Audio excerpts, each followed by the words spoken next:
حدیث نماز کے بارے میں ہے. عبداللہ رضی اللہ عنہ روایت کرتے ہیں، میں نے نبی کریم صلی اللہ علیہ وسلم سے پوچھا اللہ کو کون سا عمل زیادہ پسند ہے؟ آپ صلی اللہ علیہ وسلم نے فرمایا نماز کو اس کے وقت پر ادا کرنا. انہوں نے کہا پھر کون سا؟ آپ نے فرمایا والدین سے حسن سلوک. انہوں نے کہا پھر کون سا؟ آپ صلی اللہ علیہ وسلم نے فرمایا اللہ کی راہ میں جہاد کرنا. یہاں بہت زبردست ترتیب بتائی گئی ہے. سب سے پہلا حق کس کا ہے؟ اللہ کا. اس کے بعد بندوں میں سے سب سے پہلا حق کس کا ہے؟ والدین کا. اس کے بعد کرنے کے کاموں میں سے عملی زندگی میں سب سے افضل کام کیا ہے؟ اللہ کے راستے میں محنت کرنا. تو یہاں افضل اعمال کی درجہ بندی کر دی گئی ہے اور اس بات پر دلالت کرتا ہے کہ دوسرے کا درجہ پہلے کے بعد ہے اور ان کے درمیان فرق ہے. قرآن مجید میں بھی آتا نا تمہارے رب نے فیصلہ کر دیا کہ اللہ کے سوا کسی کی عبادت نہ کرو، اور عبادت میں سب سے اہم ترین رکن کیا؟ نماز. اور پھر والدین کے ساتھ اچھا سلوک کرو. لیکن یہاں صرف نماز کا حکم نہیں دیا گیا بلکہ کیا کہا گیا؟ وقت پر نماز پڑھنے کی اہمیت ہے. بہت سے لوگ نماز تو پڑھتے ہیں لیکن لیٹ کر کر کے، کبھی آگے پیچھے دو دو جمع کر کے اور کبھی قضا کر کے. تو اس میں اصل چیز جو پسندیدہ ترین عمل ہے اللہ تعالیٰ کے نزدیک وہ وقت پر نماز پڑھنے کا ہے. جیسے سورۃ النساء میں آتا ہے بے شک نماز ایمان والوں پر ہمیشہ سے ایسا فرض ہے جس کا وقت مقرر کیا ہوا ہے. یہ اوقات کی پابندی سکھاتی ہے، یہ ٹائم مینجمنٹ سکھاتی ہے. بہت سے فائدے ہیں. آپ دیکھیے بہت سے لوگ وقت کی پابندی نہیں کرتے، چاہے کلاس میں آنے کا معاملہ ہو یا کسی شادی دعوت میں آنے کا معاملہ ہو یا کسی کے گھر میں کوئی اپائنٹمنٹ ہو یا کسی ڈاکٹر کے پاس. جہاں کہیں ہمیں پتا ہوتا ہے کہ ہمارا کام نہیں ہونے کا وہاں تو ہم پھر بھی وقت کی پابندی کر لیتے ہیں. لیکن جہاں ہماری عام طور پر لوگوں کے ساتھ کوئی کمٹمنٹ ہوتی ہے تو عموماً ہم اس کی پرواہ نہیں کرتے، کوئی نہ کوئی بہانہ کر دیتے ہیں. ٹھیک ہے کبھی کبھی کوئی عذر حقیقی بھی ہو سکتا ہے لیکن یہ عادت کا حصہ بھی ہوتا ہے. ہر کام میں ڈیلیز، ہر کام میں تاخیر کرنا، سستی، اور سستی منافقت کی علامت ہوتی ہے. یعنی کاموں کو وقت پہ نہ کرنا. اور پھر آپ دیکھیے کہ جو کام وقت پر نہیں ہوتا اس کے بارے میں پنجابی میں جیسے محاورہ ہے کہ ویلے دی نماز سے کویلے دیاں ٹکراں. یعنی جو وقت پہ نماز نہیں پڑھی جاتی پھر وہ جلدی جلدی ٹھونکیں ہی ماری جاتی ہیں، ٹکریں ہی زمین پہ ماری جاتی ہیں، اس میں اللہ کو کم ہی یاد کیا جاتا ہے. تو اس لیے نماز کا وقت پہ پڑھنا ہمیں ساری زندگی میں ہر کام وقت پر کرنے کا سبق سکھاتا ہے اور یہ سب سے افضل عمل ہے. ام فروہ سے مروی ہے، مسند احمد کی روایت میں بھی آتا ہے رسول اللہ صلی اللہ علیہ وسلم سے سوال کیا گیا سب سے افضل اعمال کون سے ہیں؟ تو آپ نے فرمایا نماز کو اس کے اول وقت پر ادا کرنا، الصلاۃ لأول وقتہا. تو پابندی سے کرنے کی بات تو ہے ہی لیکن وقت پر پڑھنا یہاں زیادہ اہم معنی رکھتا ہے. عبداللہ بن مسعود کہتے ہیں کہ رسول اللہ صلی اللہ علیہ وسلم ہر نماز اس کے اپنے وقت پر پڑھتے تھے مگر مزدلفہ اور عرفات میں جمع کرتے تھے. آپ صلی اللہ علیہ وسلم نے امت کو بھی وقت پر نماز پڑھنے کا حکم دیا. ابو ذر سے روایت ہے کہ آپ نے فرمایا نماز کو اس کے وقت پر پڑھا کرو، اور پھر اس کی بار بار تلقین بھی کی گئی. اور اس میں بعض اوقات یہ ہوتا ہے کہ اجتماعی طور پر لوگ کہیں اکٹھے ہوتے ہیں، باتوں میں لگ جاتے ہیں، کھانا کھل جاتا ہے. میں نے دیکھا کئی دفعہ مغرب کی نماز سے 15 منٹ پہلے کھانا کھول دیا جاتا ہے شادیوں میں. اب لوگ کھانے کی طرف دوڑ پڑتے ہیں اور ہوتا کیا ہے کہ ابھی کھانا ڈالا ہی ہوتا ہے کہ مغرب کی نماز کا وقت ہو جاتا ہے اور پھر کھانے کھاتے ہوئے آدھا گھنٹہ اور اوپر ہو جاتا ہے اور باتیں اور گپ شپ لگاتے ہوئے اور پھر اندھیرے میں لوگ نماز مغرب پڑھ رہے ہوتے ہیں. تو یہ کیا ہے؟ ہم سب کو اس پر استغفار کرنی چاہیے، توبہ کرنی چاہیے. اور پھر یہ پڑھ تو لی ہم نے کسی نہ کسی طرح لیکن اس کے اول وقت پر تو نہ پڑھی. تو ایسے میں مومن جو ہے وہ اوقات نماز کو دیکھ کے چلتا ہے. میں کہیں جا رہا ہوں، کوئی اپائنٹمنٹ کر رہا ہوں، ایون شادی کا وقت بھی یا کوئی دعوت رکھنی ہے گھر والوں کی بھی رشتہ داروں کی بھی، تو پہلے یہ دیکھیں کہ لوگوں کی نماز کا کیا انتظام ہوگا. اگر مسئلہ دن چھوٹے ہیں یا کچھ بھی مشکل ہے تو اس صورت میں کیا ہے کہ انسان پھر آنے والوں کے لیے گھر میں نماز کا انتظام کرے. بعض اوقات کھانے کا انتظام میں تو پورا لان استعمال ہو رہا ہوتا ہے، یعنی ٹیبلز لگے ہوئے ہیں، ٹیبل سجے ہوئے ہیں، سب کچھ ہے، لیکن نماز پڑھنے کے لیے کونے میں 1-2 چادریں بچھا دی جاتی ہیں اور بعض اوقات اگر ایسے دیندار لوگوں کی کوئی مجلس ہو تو وہ کھڑے انتظار ہی کرتے رہتے ہیں، پہلے اگلے پڑھ لیں تو پھر ہم پڑھیں گے. تو یہ نماز کو ہلکا سمجھنا ہے یا اس کو اہمیت نہ دینا.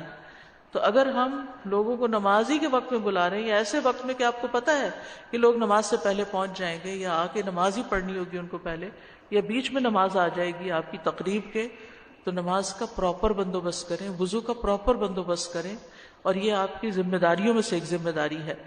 یہاں تک کہا گیا ہے کہ اگر لوگ جماعت سے نماز تاخیر سے پڑھ رہے ہوں تو انسان وقت پر اپنی نماز ادا کر لے. ابو ذر سے روایت ہے، وہ کہتے ہیں رسول اللہ صلی اللہ علیہ وسلم نے میری ران پہ ہاتھ مارا، فرمایا تمہارا کیا حال ہوگا جب تم ایسے لوگوں میں اپنی بقیہ زندگی گزار رہے ہوگے جو نماز کو اس کے وقت سے مؤخر کر دیں گے. عبداللہ بن صامت کہتے ہیں کہ انہوں نے پوچھا کہ آپ کیا حکم دیتے ہیں، یعنی پھر ہم کیا کریں اگر لوگ نمازیں لیٹ کریں؟ فرمایا تم نماز کو اس کے وقت پر ادا کر لینا اور اپنی ضرورت کے لیے چلے جانا. پھر اگر نماز کی اقامت کہی گئی اور تم مسجد میں ہوئے تو دوبارہ پڑھ لینا. یعنی اگر لوگ لیٹ کر رہے ہیں تو آپ وقت پر پڑھ لیں، لیکن اگر آپ وہاں موجود ہیں اور لوگ پھر جماعت کر رہے ہیں تو وہ نفل شمار ہو جائے گی اور جماعت کا ایک ثواب مل جائے گا. تو صحابہ جو تھے وہ نماز کو مؤخر نہیں کرتے تھے کیونکہ نماز کو مؤخر کرنے کی مذمت ہے. نبی صلی اللہ علیہ وسلم نے فرمایا نیند میں قصور نہیں، بے شک قصور جاگنے کی حالت میں ہے. وہ اس طرح کہ تم کسی نماز کو اس حد تک مؤخر کر دو کہ دوسری نماز کا وقت آ جائے، یعنی اتنا ڈیلے کر دو کہ اگلی نماز کا وقت قریب ہو جائے. اور نماز کے وقت سوئے رہنے والے کے لیے وعید ہے. سمرہ بن جندب سے روایت ہے کہ نبی صلی اللہ علیہ وسلم نے خواب بیان کرتے ہوئے فرمایا کہ جس شخص کا سر پتھر سے کچلا جا رہا تھا وہ قرآن کا حافظ تھا مگر وہ اس سے غافل ہو گیا، یعنی قرآن سے، اور وہ فرض نماز پڑھے بغیر سو جایا کرتا تھا، یعنی نمازوں کے اوقات میں سویا رہتا. اچھا، ہمارے یہاں بڑی خوش فہمی کی بات ہے کہ اگر حافظ بن گئے تو خود بھی جنت میں چلے جائیں گے اور گھر والوں کو بھی بخشوا لیں گے. اس لیے بہت سے لوگ اس پر تو بڑی توجہ دیتے ہیں، لیکن حافظ بن کر ہمارے اوپر ذمہ داریاں کیا عائد ہوتی ہیں ان کی طرف متوجہ نہیں ہوتے، اور باقی فرائض کی طرف سے پھر اہانت یا غفلت یا سستی برتنے لگتے ہیں. تو اس سے بچنے کی ضرورت ہے. اور یہ جو قرآن مجید میں آتا ہے وَيْلٌ لِّلْمُصَلِّينَ الَّذِينَ هُمْ عَنْ صَلَاتِهِمْ سَاهُونَ، اس کا مطلب ہے وقت کا ضائع کرنا، فضول کاموں میں لگے رہنا یہاں تک کہ نماز کا اصل وقت نکل جائے. یہ ان لوگوں کے لیے ہلاکت ہے. استغفر اللہ. یعنی سوچئے کہ بعض اوقات ہم گھر کے کاموں میں، بعض اوقات ہم اپنی سیٹنگز کرنے میں، بعض اوقات ہم اور کسی کو اٹینڈ کرنے میں، کوئی کال اٹینڈ کرنے میں، کوئی میسیجز کا جواب دینے میں سستی کرتے کرتے نماز کو ڈیلے کر دیتے ہیں. ایسے نمازیوں کے لیے وہ نماز بھی پڑھتے ہیں لیکن پھر بھی ہلاکت سنائی گئی.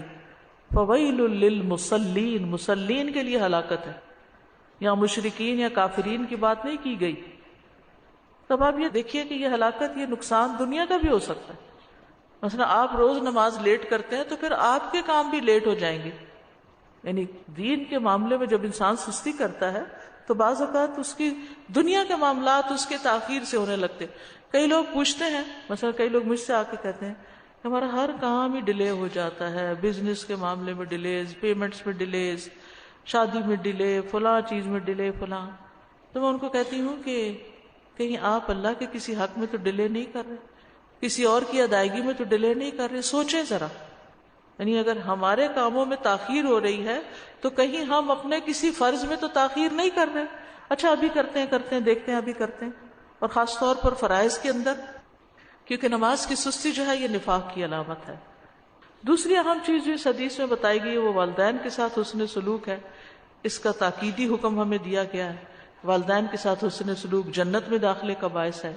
والدین اگر کافر بھی ہوں تب بھی ان کے ساتھ حسن سلوک کرنا چاہیے.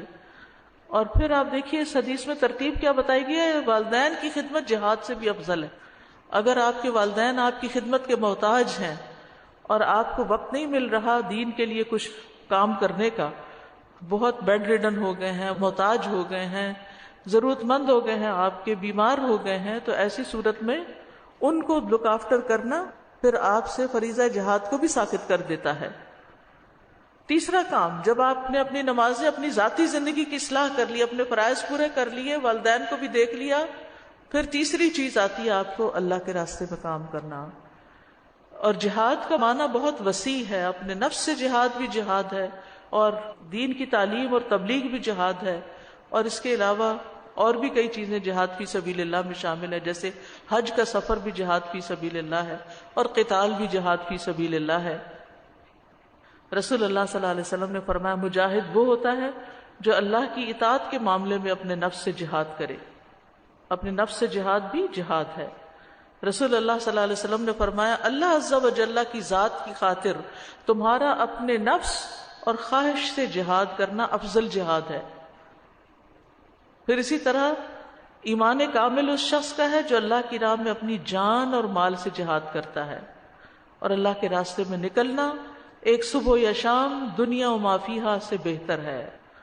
اور اللہ کے راستے میں جہاد کرنا جنت کے دروازوں میں سے ایک دروازہ ہے جس کے ذریعے اللہ انسان کو غم اور پریشانی سے نجات دیتا ہے. یعنی دین کے راستے میں نکلنا ڈپریشن کا علاج ہے، غموں کا علاج ہے. اور آپ اس کو محسوس کریں گے کہ گھر میں آپ ہیں، اکیلے بیٹھے ہوئے ہیں، دنیا کے کام کاج کر رہے ہیں، آپ کا دل پریشان ہے، آپ کسی خوف اور پریشانی کا شکار ہیں، لیکن جو ہی آپ اللہ کے راستے میں نکلتے ہیں، پڑھنے نکلتے ہیں یا پڑھانے نکلتے ہیں یا اسی طرح کے کسی کام، یعنی دین کی کسی خدمت میں لوگوں کو جمع کرنے یا لوگوں کے کسی کام، تو کیا ہوتا ہے آپ کو اپنا غم ہی بھول جاتا ہے. آپ کو یہ بھول جاتا ہے کہ آپ کو کیا پریشانی لاحق ہو رہی تھی. تو اس لیے جو شخص بھی کسی طرح کے بھی مسئلے کا شکار ہے وہ اپنا کچھ نہ کچھ وقت ضرور اللہ کے راستے میں وقف کرے، اپنی جان اور اپنا مال اس کام کے لیے ضرور لگائے.